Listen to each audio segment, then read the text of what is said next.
Hello, Tony Espinoza. I'm going to tell you about Kuwait. It's the flag of Kuwait. The official name is the State of Kuwait. The city's capital is Kuwait City. Their currency or their money is dinar, Kuwait dinar. Official language is Arabic. They became independent in 1961 from Britain. And in 2003, it was a launching point for the United States on war in Iraq.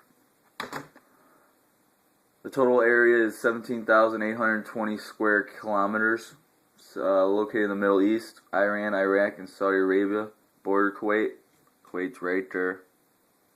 Iran, Iraq, Saudi Arabia. 3.5 million people live in Kuwait. 1.06 are Kuwaiti. 2.36 are non-Kuwaiti.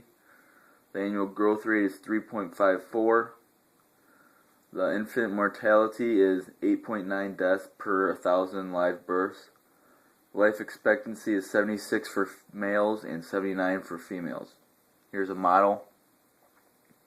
As you can see, they're same between 0 to 4 to about 20 to 24. After 24, 25 and all the way up is a big difference. Right there you can see the big difference. And it just keeps, males keep getting better. The last 15 years, foreign workers have helped the transformation of Kuwait. Oil brought a lot of immigrants to Kuwait to work because for the oil company to get like free education and medical. Kuwait is one of 3 countries that non-nationals outnumber the nationals.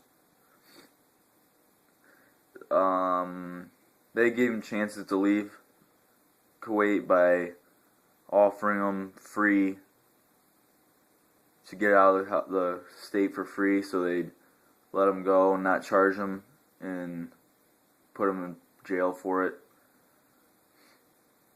They did it most recently, I think it was in 2007.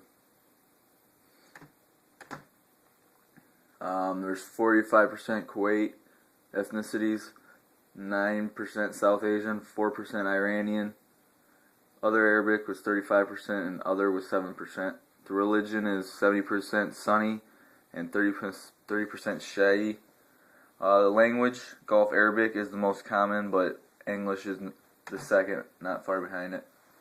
Constitutional monarchy is the political. It limits the powers of the leader. It's the oldest elected parliament among the Arab states in the Persian Gulf. The National Assembly, it consists of 50 cabinet members, 16 government members, and the election happens every 4 years. National Assembly members have the power to dismiss any other members, but have to go through constitutional procedures in order to do that. They have had disagreements in the past, and they took time off, and there were suspensions going through it. Some of the monuments that Kuwait has, the city is where the governments and banks and all that is. It's the headquarters of Kuwait. It has monuments and museums because it's considered the heart of Kuwait, and most of these attractions are visited by tourists. U.S. and Kuwait government signed an agreement in 2004, its trade investment framework. It provided a group to look at mutual trade concerns and needed economic reforms. They also signed a free trade with Singapore in 2008 and European Free Trade Association in 2009. The agriculture is geographically small, but it's also very wealthy. It has one of the biggest stock exchanges in the Arab world. And due to the fact that it's mostly desert and almost has no water, it has seen its limited development. Kuwait has a crude oil reserve of about 102 billion barrels. The gross domestic product rate is 5.7%, which is one of the fastest growing economies in the world. It has no renewable water resources and must rely on wells and seawater. In Kuwait, 3 birds and mammals.